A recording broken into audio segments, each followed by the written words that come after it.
The true history of religion, how religion destroys the human race, and what the real Illuminati has attempted to do through religion to save the human race. Introduction. Religion is the main reason that the people of this world do not unite together as a human race to help each other and to solve humanity's problems. Now, we doubt that there's anyone who disagrees with this, but we're sure that there are billions who blame the problem not on their particular religion, but on everyone else's. You see, folks, people want to believe that their religion is the panacea to solve everyone's problems, to solve the world's problems. And if everybody else in the world would just adhere to what their religion says, what their God says, then perhaps the world will change. But there's hundreds and thousands of different belief systems in the world, and each believes the same thing. But no belief system has ever properly introduced a religious concept or an idea that will save this world. Thus, you can see how everybody thinks they're right, which makes everybody wrong. There are many religions in this world, and if we were to go and spend the time to explain to you everything there is to know about what we know about the world's religions, this book could be many volumes. Instead, we've chosen to concentrate our efforts of disclosure on the religions that hold the most power over current humanity, especially the few main religions that pull all of the economic strings in the world, that have turned all of Earth's inhabitants into puppets. No one can live without being controlled by these puppeteers. Because all of humanity's problems center around economic disparity and inequality, and solving this would greatly enhance humanity's chances at survival. The focus of this book will be on the main religions that started the economic structures that control our modern world: Judaism, Christianity, and Islam. Who is the first of these religions that is going to step up and say the obvious, again, that everyone is right, which makes everyone wrong? If you believe that your religion is the right one, understand that all other religious believers think the same thing. Who is the first one that's going to admit that their religion is actually part of the problem? Will the Jews be the first to admit that none of the events or characters presented in their Torah are any more factual or real than those created by the ancient Greeks, which are now generally accepted as myths? Will it be the Christians who finally step up? What about the Muslims? But would the Christians or Muslims even have to step up and admit it if the Jews did first, because Christianity and Islam would not exist without Judaism? We could have mentioned all of the other major religions in the world, but when honestly considered, the Jews, Christians, and Muslims are those who are currently causing most of the world's problems today. And why would the leaders of these religions admit something that would destroy their worth to their followers? They would never admit anything like this. If they did admit that their religion was part of the problem, it would cause these leaders to lose the tithing, the praise, and the honor that their followers give to them. Most religious leaders in the world know not that they know not. A few of them know that their religion is not even reality. But these few are backed up against a potential wall of ridicule and rejection that's built and supported by their followers. These realize that they would lose everything that supports them and gives them purpose if they admitted that their religion is part of the world's problems. These few continue to play the role for their own sakes. It doesn't matter to them what their religion is doing to the world. It serves their personal needs, and all they can do is hope that it serves the needs of their followers. There's an old saying that we invented and introduced in various ways in different cultures in the past. Quote, "He who knows not, and knows not that he knows not, is a fool. Shun him. He who knows not, and knows that he knows not, is simple. Teach him. He who knows, and knows not that he knows, is asleep. Wake him. He who knows, and knows that he knows, is wise. Follow him." Religious and secular leaders, teachers, and scholars, all the know-nots who think they know, these know nothing of substantial work to solve the problems facing humanity. The more knowledge the people of the world appear to be getting from their religious and secular leaders, teachers, and scholars, the more problems the human race seems to be experiencing. If all of their knowledge was really that good, wouldn't it be making the world better instead of worse? This book is not for these fools. This book is for the simple and those asleep. This book is written in a very simple format. We've made every effort to use simple terms and words to share our message with the world. Sometimes we give the definition of a word or term in parentheses, so that a common reader might understand. This is to help the simple, who might not have the time and means that it takes to learn lots of big words. We write this way to be condescending, disrespectful, not to the simple-minded reader, but to the fools who think they are better than others. These fools use big words and teach through superfluous forms of pedagogical gesticulations, and this is the way that educated people write to teach their opinion. We do not respect how the fools like to use these words, as if their words must be the real facts because of the way that they are presented to others. These fools are the few. This book was written for the people living on earth in a way to give everyone the equal chance of understanding its message. There are way too many books written by the few, for the few, and only the few can afford to buy each other's books. Their books are not written for those who cannot afford to buy a book, nor are their books written for those who cannot read. Their books are not written for those who do not understand what their, quote, superfluous forms of pedagogical gesticulations means. To the few, those whom they consider, quote unquote, uneducated people and poor readers, do not buy their books because they are, quote unquote, uneducated and poor readers, which is condescending to he who knows and knows not that he knows. When the simple-minded read something, and it agrees with their common sense, what they read is confirmed, not as something necessarily new, but as something that makes sense to them. This sense, which should be common among us, that's why it's called common sense, is often affected by what each person learns from the time of our childhood. If the adults of this world returned their sense about things over to the little children of this world, what would these little children tell us? Can we remember what it was like to be a little child? Can we remember what we knew or didn't know then? None of us knew anything about religion as a little child. The few might mock the information in this book that we provide to the rest of humanity because it destroys the pretense, the deception of their value in the world for being educated as they perceive themselves. They might mock this book because it is free to download and read online, because they write books to get money or praise. They might mock this book because no author takes personal credit for the information or for the success of the book, if any there might be. There's little doubt that the few fools are going to mock us, the real Illuminati, for our claims to be ones who know and know that we know, and therefore are wise. Follow us. If the simple and asleep take the time to read this book, they will know who the fools are and who the wise are. Upon pondering the information given in this book, the wisdom and understanding of the few fools who have convinced others that they know shall begin to perish. When the wisdom of the wise and the understanding of the prudent come up against things that make more sense than what they teach, especially to the simple-minded, this diminishes their value. Their value begins to perish. Once confronted with real truth that makes more sense to the common person, although they pretended to share it with prudence, carefully and cleverly, the few will want to hide their teachings and their understanding of things so the comparison cannot be made. If information is presented that makes more sense than anything that the simple and asleep have been taught or believe, and the simple and asleep confront the person who taught them what makes less sense than the new information that they're hearing, these few fools will want to hide and not face what they cannot dispute rationally. We mock the very reason why most people write books. When a fictional story is not presented, books are written to express the author's opinion as fact. These are the nonfiction books.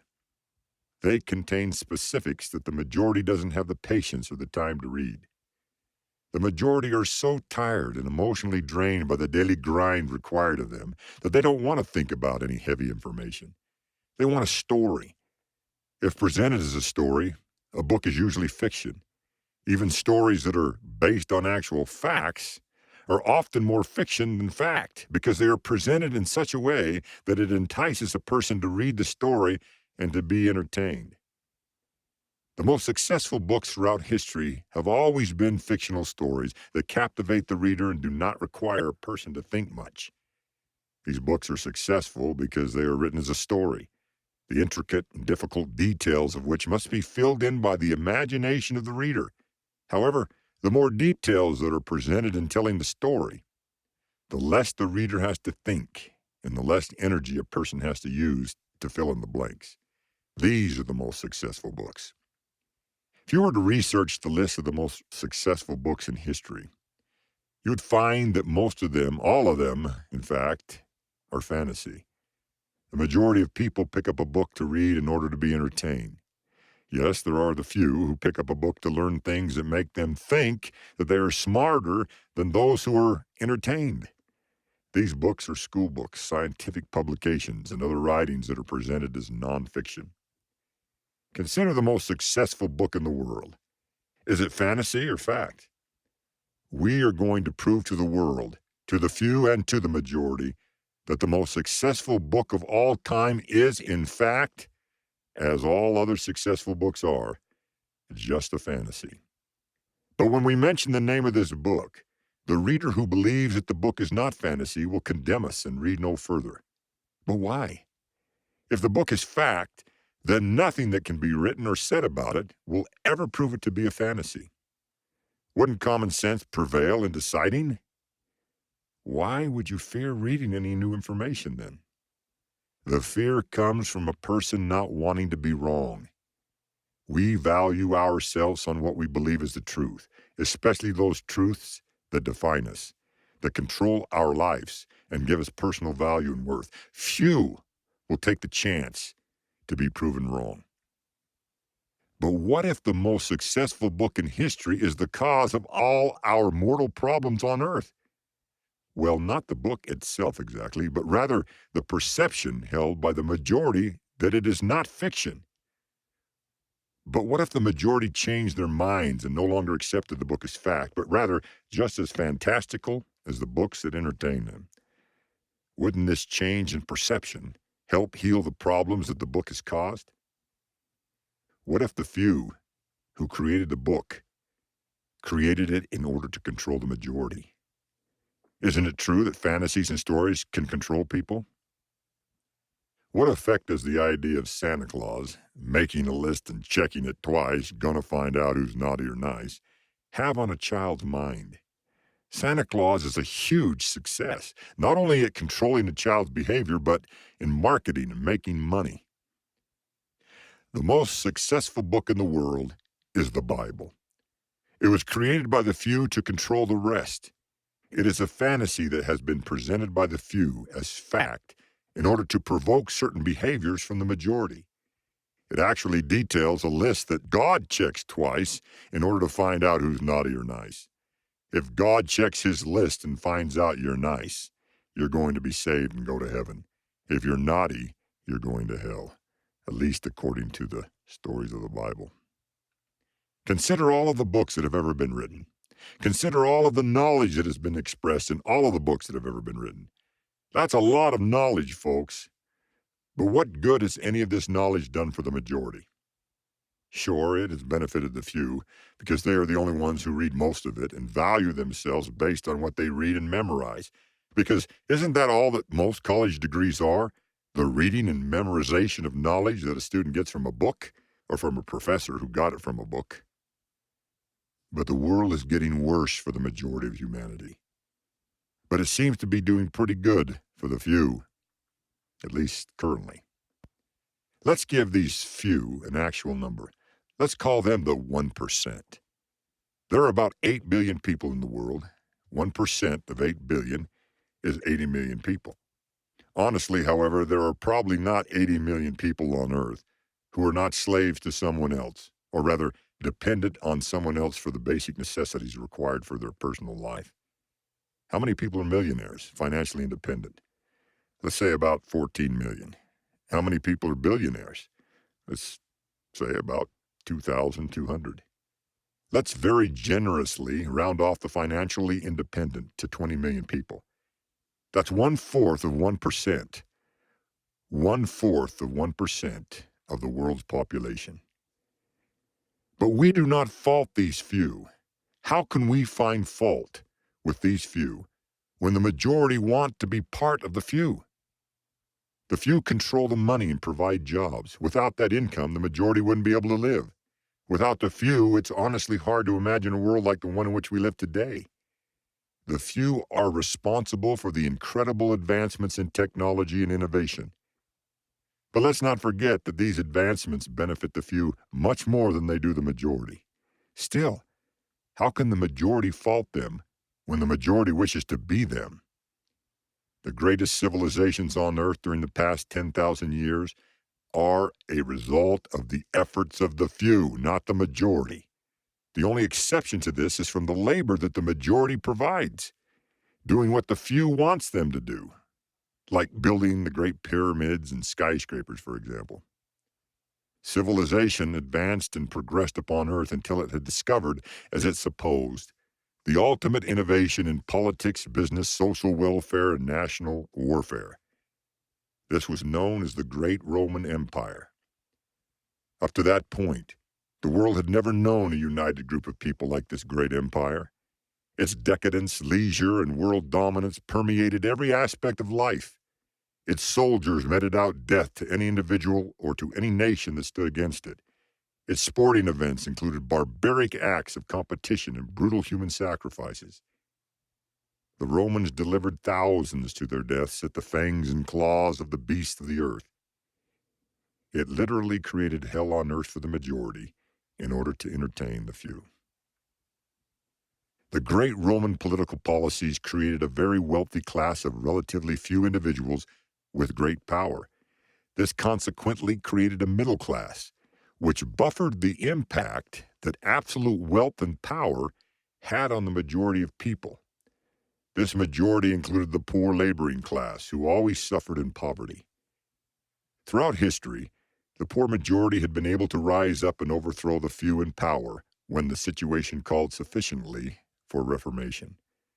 But when an economic middle class existed, revolution decreased. Teetering on the edge of wealth and believing that they could become just as the wealthy, the middle class stood between the rich and poor, coveting the rich and fearing a return to being poor, thus validating the actions of the rich while pacifying the cries of the poor. The military strength of this type of human civilization, the great Roman Empire, for example, overpowers weaker nations and leaves many desolate.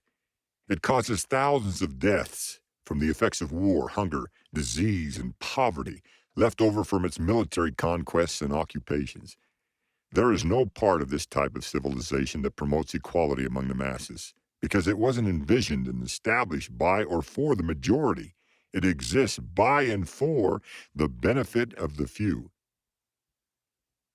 The United States of America eventually replaced the great Roman Empire in modern times. Envisioned by the few, it was established by the few. Wisely, these few created a constitution, which, if followed as it was written, would always benefit the majority. So the majority were deceived into believing. The original U.S. Constitution established a Congress of Representatives elected by the majority to represent the will of the people. This would have worked well, especially for the majority, but not so much for the powerful few. In 1788, the original United States Constitution was ratified. That means that it was approved by the people's representatives. At that time, it did not include a U.S. Senate as part of Congress. Once accepted, the People's Congress began to establish laws that did not sit well with the few. The laws that were being established were benefiting the majority. The few had to do something to protect their minority rights and needs, because after a short time, The few could definitely see the threat to them. So in 1789, just a year later, the framers of the Constitution created the United States Senate to protect the rights of the few and, quote-unquote, safeguard minority opinion. From that time forward, no law could be passed by the House of Representatives without the approval of the Senate. The few dodged a bullet to the head. At first, all U.S. senators were appointed by the rich few. It took over 100 years before the majority uncovered this great deception. It was in 1913 when the American people were finally able to vote for their senators. The few began to lose their power over the majority. But these few still maintained a great power and influence over the lives of the majority. The majority still depended solely on the few for a paycheck. A series of events led to the Great Depression, after which the U.S. government realized that it needed to do something to maintain its power and control over the people.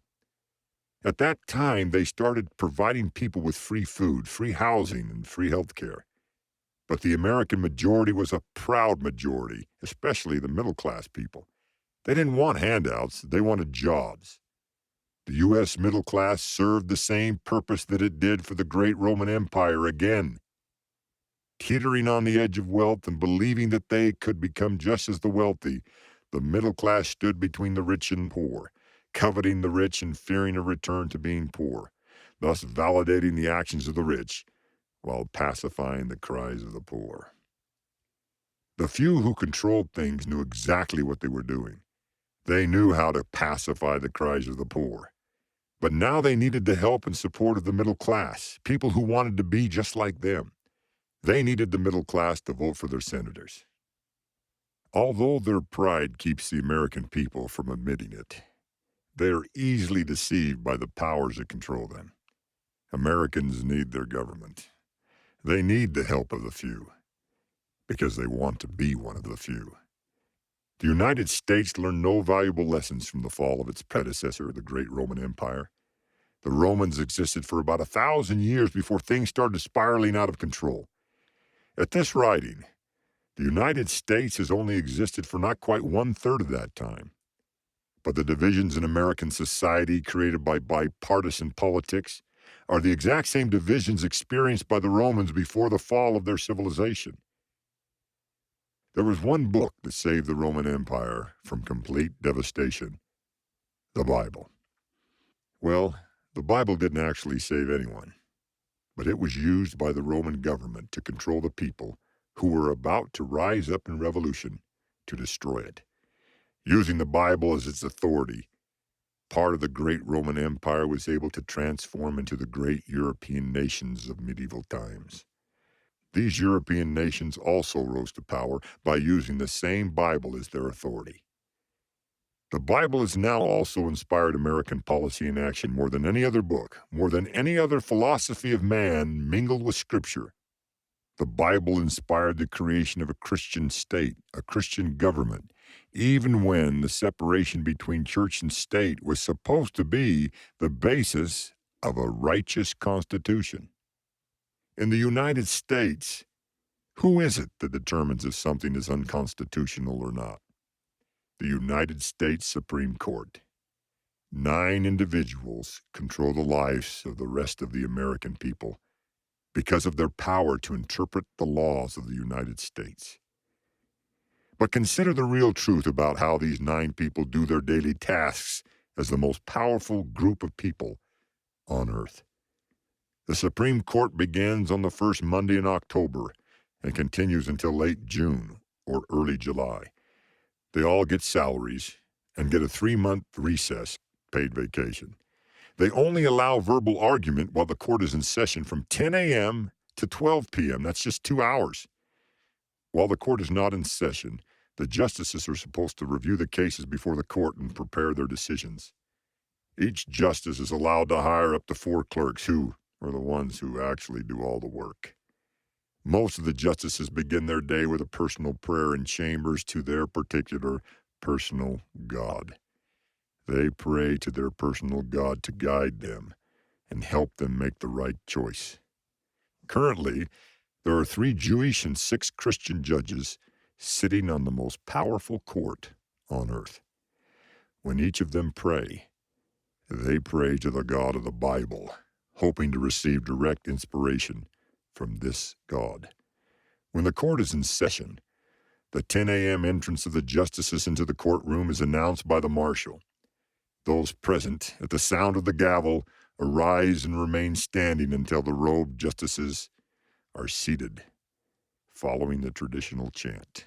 Quote, "The Honorable, the Chief Justice and the Associate Justices of the Supreme Court of the United States. Oyez, oyez, oyez. All persons having business before the Honorable, the Supreme Court of the United States are admonished to draw near and give their attention, for the court is now sitting. God save the United States and this honorable court." They are asking the God of the Bible to save the United States and this honorable court. So where's the separation between church and state? It's this honorable court that prepares the list that God checks twice. A person is nice if the person obeys the laws that the court upholds. A person is naughty if they do not. These 9 people are the ones who interpret which laws are constitutional and which ones are not. These 9 people are far from separated from religion. As the chant that introduces and recognizes their authority reveals, these powerful humans represent the epitome of religion, the few making rules in order to control the rest. The majority have little understanding about the powers that control their lives. Most have no idea how laws are made. All they know is how these laws are forced upon them. They either obey or they are jailed or killed for disobedience. We will reveal in this book how we created a new source of quote-unquote God's will of Scripture for the American people in the early 19th century. That's the early 1800s. We created it to introduce new concepts that might open people's minds and change their views on Christianity. We created a story for that book. It was our hope that the American Christians would relate to the story and consider it to be a story about their present condition. In our story, we tried to inspire the reader to, quote, liken all scriptures unto themselves, that it might be for their profit and learning, unquote. In our new scripture, we made it very clear about what was happening in the modern American legal system. Quote, "And now behold, I say unto you, that the foundation of the destruction of this people is beginning to be laid by the unrighteousness of your lawyers and your judges," unquote. In order to avoid the same destruction that the ancient Romans experienced, the change must come from within the powers that control the people, starting with the lawyers and judges. To change these institutions, people must first understand them. Violence has never worked. Revolution has never made lasting changes. No matter how strong the revolutions, no matter how massive the protests, the majority has failed every time to make this world a better place of fairness and equality for all. The majority does not possess the physical strength to overthrow the secret combination of political, philosophical, religion, and science, and the business powers that control them. If the majority can learn anything from history, it is that no revolution of any kind, of any number, of any strength will be successful at overthrowing the few. Because when the majority has overthrown the few, they reappoint another few to start the same cycle of secret combinations all over again and again. Lasting change will never occur by the sword of physical strength. In this book, the world will discover that we, the real Illuminati, were the ones responsible for the book of Revelation in the Bible. We will provide the evidence of this in the last chapter. The book of Revelation is a disclosure of what we know will save the human race. Although presented in religious symbolism in order to reach the Christian world that controls not only the Supreme Court of the United States, but most of the other powerful nations on earth, when the symbolism of Revelation is unfolded, one of the clues we gave will finally be understood. Quote, "If any man have an ear, let him hear. He that leadeth into captivity shall go into captivity. He that killeth with the sword must be killed with the sword. Here is the patience and the faith of the saints." Unquote. The Roman and American governments were not and are not successful at controlling their people through military power. But they were able to control their people by another power that is stronger than any physical power on earth: belief. We do have something to say that is very condescending about the majority. Folks, the few know a lot more than you do. They know a lot more about you than you know about yourselves. They use this knowledge to control you for their sake, believing that it is also for your sake. The only way that you will be able to fight the few and make changes that benefit you is for you to know more of the right things, more of the real truth than they know. The few do not have the solutions to humanity's problems. Although the few claim access to a lot of knowledge, all that has been accumulated during the last 10,000 years of human history, none of it has done humanity any good. None of it. This knowledge does, however, serve the needs of the few at the expense of the majority. The only way to reverse this trend and save humanity is for the majority to have access to knowledge that the few refuse to accept. We have written this book to give you this knowledge.